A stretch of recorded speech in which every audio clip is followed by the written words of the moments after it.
Hello, Andy Hamilton. We are Automechanica Day 3. Thank you for coming to sit on our sofa and talk to us. Thank you for having me. We are talking to the industry about why Ben is important, why you support us and why we partner with Ben, and some of the kind of issues in the industry around health and wellbeing and solutions that we can provide. Can you talk us through, we spoke to Tina and Jess about how the relationship between LKQ and Ben started, and your name was raised in that. So can you take us back, if you can, to that point and a bit of the journey to where we are now? Wow. Okay, now that's on the spot. So I suppose firstly, I've been a long-term supporter personally of Ben. I've been involved with Ben for a number of years. Don't confirm. Yeah, I'm going back. That's a long way. Look, there's various different things that influence this. One is from sustainability globally and from a European perspective, the employee engagement and employee health and our employees generally are one of our top priorities. And then from an engagement perspective, we also do a global engagement survey every year. The UK started that about 4 years ago, and now the whole company and the whole organisation's adopted it. And well-being, just understanding and caring for the people. I mean, we're responsible for a lot of people. And the reason we first started engaging with Ben in the UK was, at the time, I think we had about 10,000 colleagues. And when you've got 10,000 people that you're ultimately as an employer responsible for, it's not just about making sure they turn up for work and go home at night. It's that they are turning up well, that they're staying well, they're going home well, and they feel engaged and they feel like there's work-life balance. So that's kind of how it started. It's probably wrong of me to say that I got bullied by Matt. I don't know why. I've managed to pick up this reputation, well, me and some others, that whenever Ben comes up with a lunatic idea on an annual basis, that my name seems to be somewhere near the top.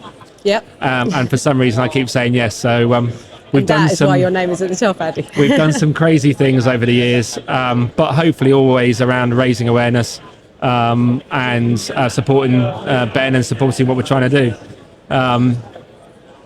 The stats are scary. Life is not getting any easier, and especially in the automotive employs an awful lot of people. There is a lot of geopolitical, economic pressure on the automotive market. Every year I get to the start of each year thinking, okay, this year will get a bit easier, and it doesn't. And we've even got new pressures now with global economics that are going to have an impact on the automotive. And of course, at an organizational level, companies talk about their impact.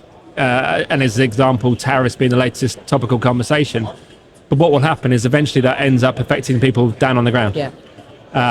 And that's the challenge. And there is no business without the people throughout the business. So we've got to try and find ways to look after everyone, and well-being, mental well-being is really important to us, which is why we've always supported. We appreciate it. Thank you.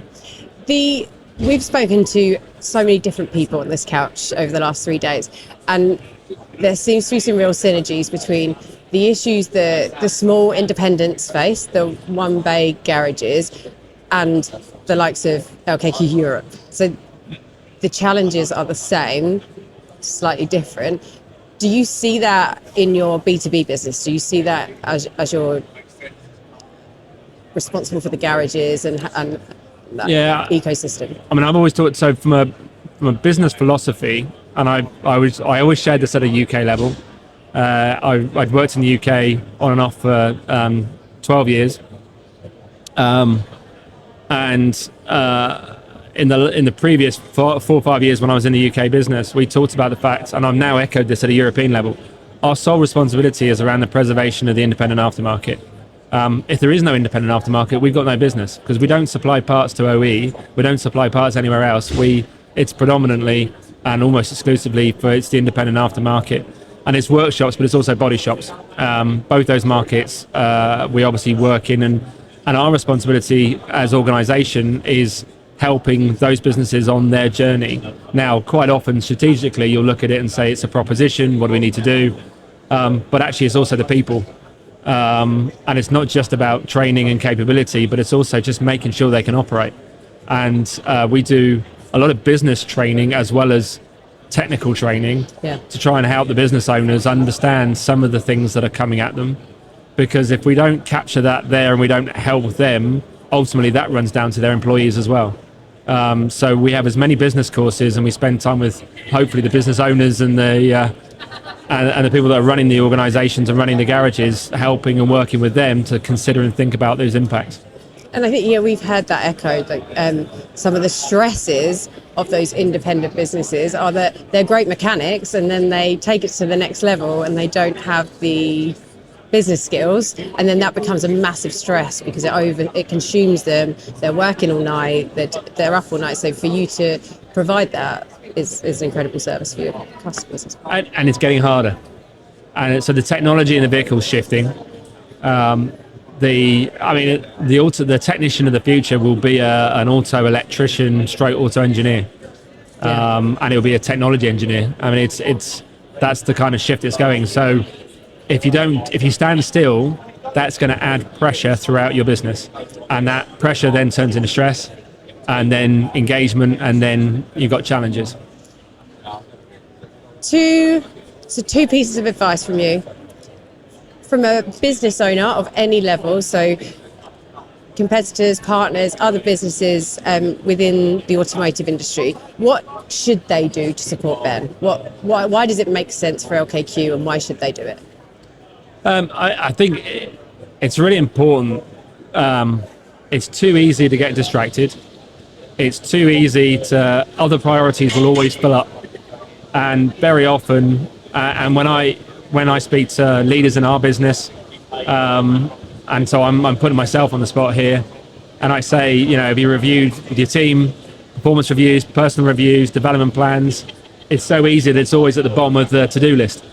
And the perception is that there's more important things, but the reality is there's not. Because if you don't tackle those things, if you're not working with the people, if you're not supporting them and helping them, then all those other tasks and work issues become bigger. Yeah. And then it just becomes a self-fulfilling prophecy. And so it's really important, it doesn't matter who you are, what size business, whether you're a two-person band or whether you're an organisation with 25,000 people. If you look up the definition of a company is a group of people trying to achieve an objective. So don't forget it. Yeah. Cool. And I think, so from a personal point of view, what would you advise an individual? So if you're an individual and you know about Ben and you feel like you need something, what's your kind of advice to that person? Be brave, pick up the phone. Lock yourself away. If you're worried about perception of pressure or what people will think, just take yourself away somewhere and pick up the phone. Amazing. Thank you so much, Andy. Okay.